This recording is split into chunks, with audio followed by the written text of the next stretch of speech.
Olá, tudo bem com você? Eu me chamo Lucas Escotar, bem-vindo ao meu canal. No vídeo de hoje, falar de um tema muito interessante e que está tirando os nossos sonos, que é a correção de provas finais e efetivamente nós colocarmos aí isso tudo muito bem organizado no sistema. É óbvio que a gente tem um sistema, só que eu queria propor para a gente pensar hoje como que seria a vida sem esse sistema que está aqui. Basicamente, e aí eu acho que é a dúvida de muita gente que quer saber ainda como é que funciona, nos cursos de ensino superior, normalmente a gente tem duas provas, né, dois períodos chamados de P1 e P2, e nós temos uma prova substitutiva que é chamada de P3, não é isso? Então, vamos então explicar a história para a gente poder entender. Para cada matéria que eu der, e inclusive para cada aluno que tiver, eu vou ter que guardar 3 informações sobre notas básicas, né? 4, na verdade, porque existe uma coisa chamada média, né? Média final. E essa informação é a seguinte: eu lanço uma nota, chamada de P1, lanço a segunda nota, chamada de P2. Se o aluno não atingiu o P1 mais P2 dividido por 2, ou seja, a média simples, eu vou então ter que pegar e permitir ele fazer P3. A P3 substitui então a menor nota, P1 ou P2, e essa substituição então me dá uma média final. E essa média final aí, para quem não tá que fez P3, né? Assim como quem tirou P1 mais P2, ela tem que ser maior ou igual a 6. Bom, basicamente é algo muito trivial de acontecer, mas que gera um problema. Qual que é o problema?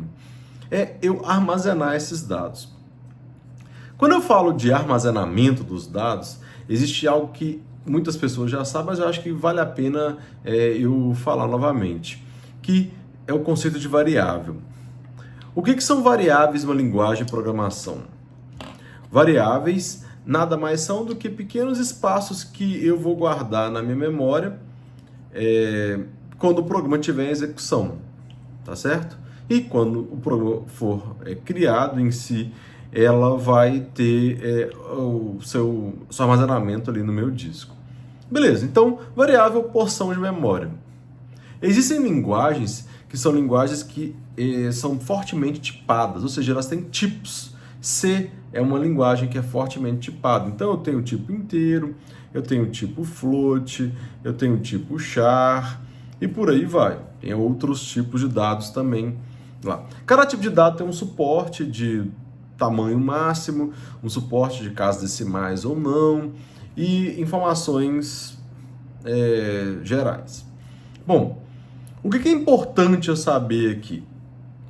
Que existem linguagens também que não têm esse tipo, não são fortemente tipadas. Por exemplo, Python é uma linguagem que ela possui também um conceito de variáveis, só que eu não tipifico as variáveis para poder utilizar.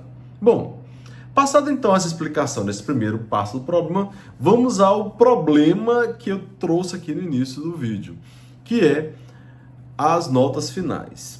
Então é o seguinte, vamos imaginar hipoteticamente aqui que eu tenho 4 informações para poder armazenar. Então P1, P2, P3 ela pode ou não existir e média final ela sempre existe. Não é isso? Porque é a média final para aquela determinada disciplina. Pensa comigo agora o seguinte, eu tenho 4 informações, 4 identificadores diferentes, cada variável ela tem que ter o seu identificador, tá certo? Até porque quando eu chamar Lucas, eu tenho que chamar só a mim. Se tiver um outro Lucas, aí tem que falar Lucas Cotar. Eu tenho que responder, né? Presente. Então, eu tenho que ser único e a variável também tem que ser única ali no programa, se eu não for sobrescrever o meu dado. E esse é o fato que eu quero chegar aqui nesse nosso bate-papo de hoje. Pensa comigo então que eu tenho então 4 identificadores que eu chamei P1, P2, P3 e média final. Vamos supor que essa disciplina de programação que eu estou ministrando, ela tem ali, vou colocar um número baixinho, só para a gente poder ter o número aqui, tá? Ela tem 10 alunos. Com 10 alunos, quantas variáveis que eu tenho que ter? Vamos pensar? Eu tenho que ter uma variável para P1, uma variável para P2, uma variável para P3, mesmo se a pessoa não for utilizar, ela tem que ser criada, e a média final que todo mundo tem. Então eu tenho ali 4 variáveis. Dessas 4 variáveis, se eu tenho 10 alunos, quantas variáveis eu tenho que ter no total? Respondeu certo, 40.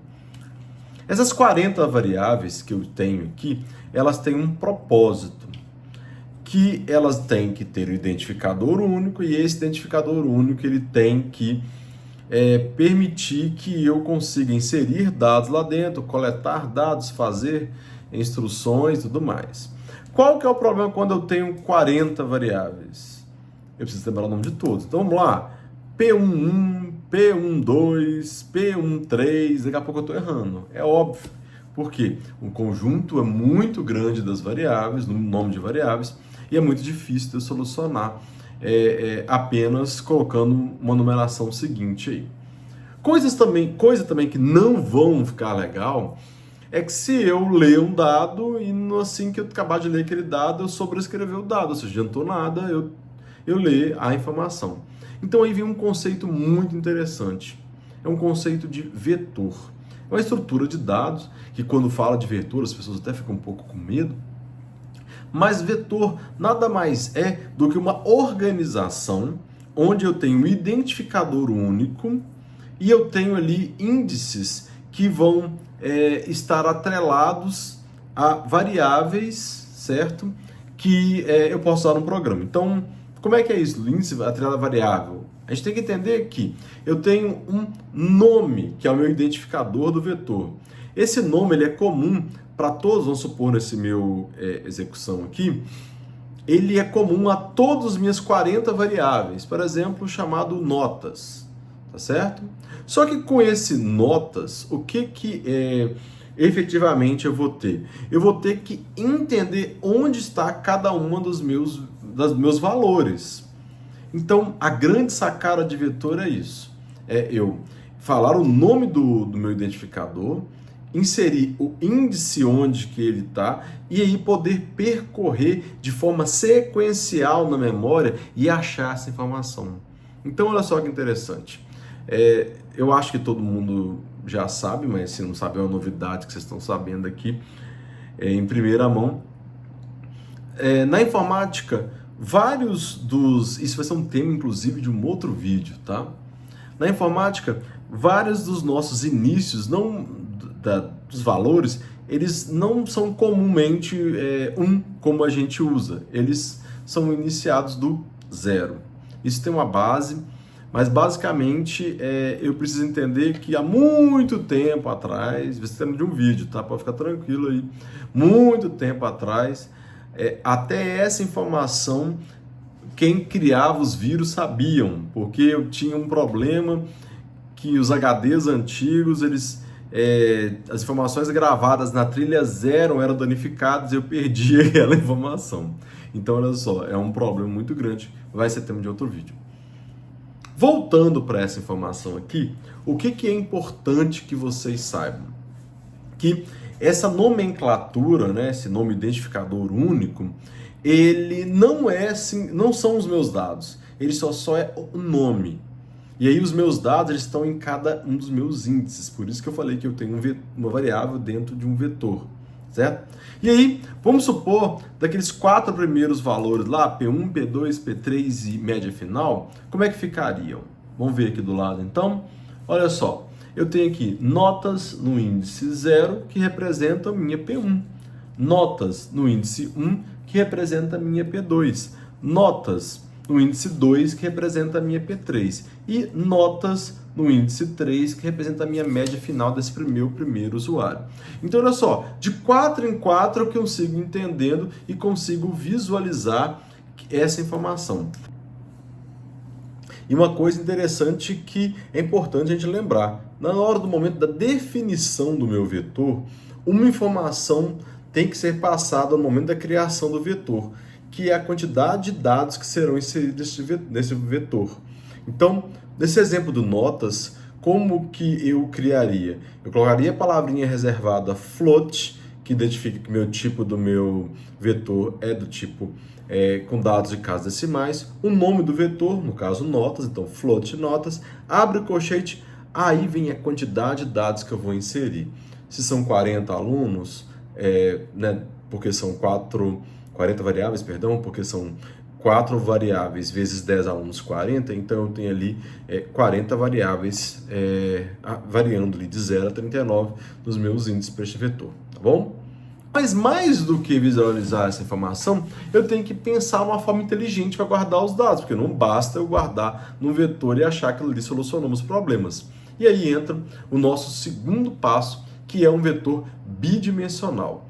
Um vetor bidimensional ou n-dimensional, ele tem esse nome porque são linhas e colunas.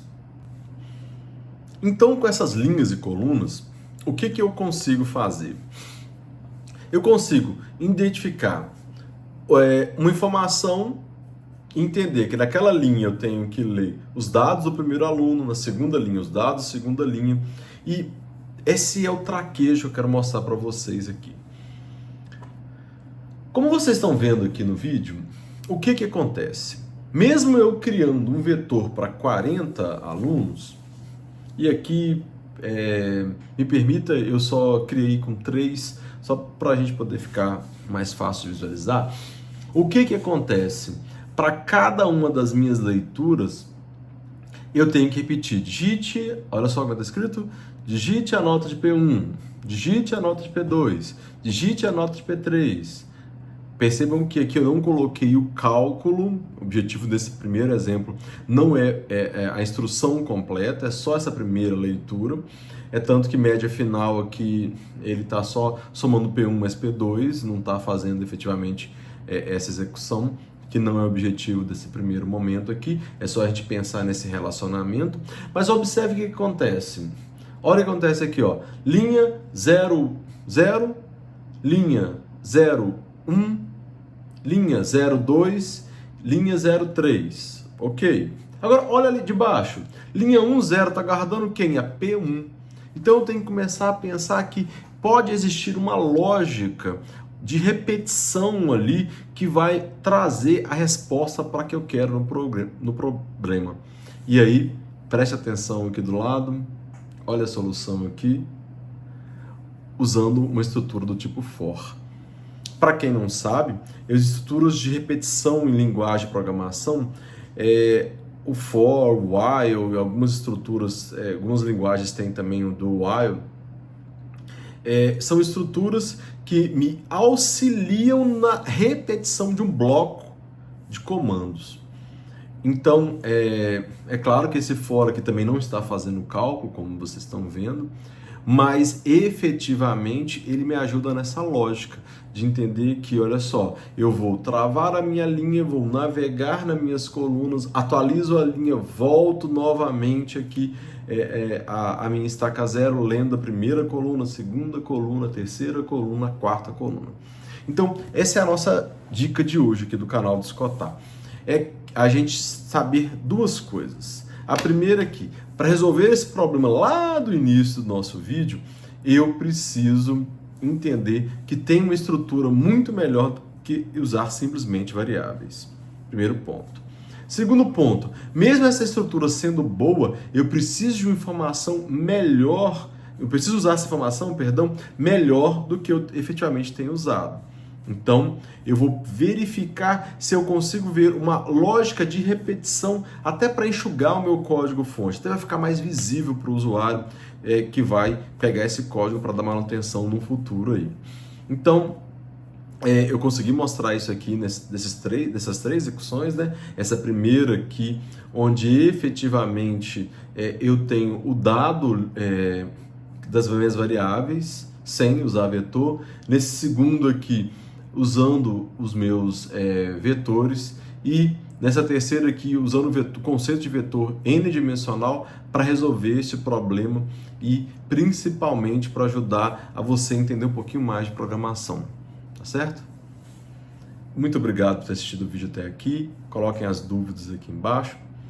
O código-fonte dessas informações também vão estar aqui. Claro que os códigos não estão completos, não é esse o objetivo, mas a gente retoma isso aqui num próximo vídeo. Muito obrigado novamente, fiquem com Deus e continuem aqui comigo. Um abraço, tchau, tchau.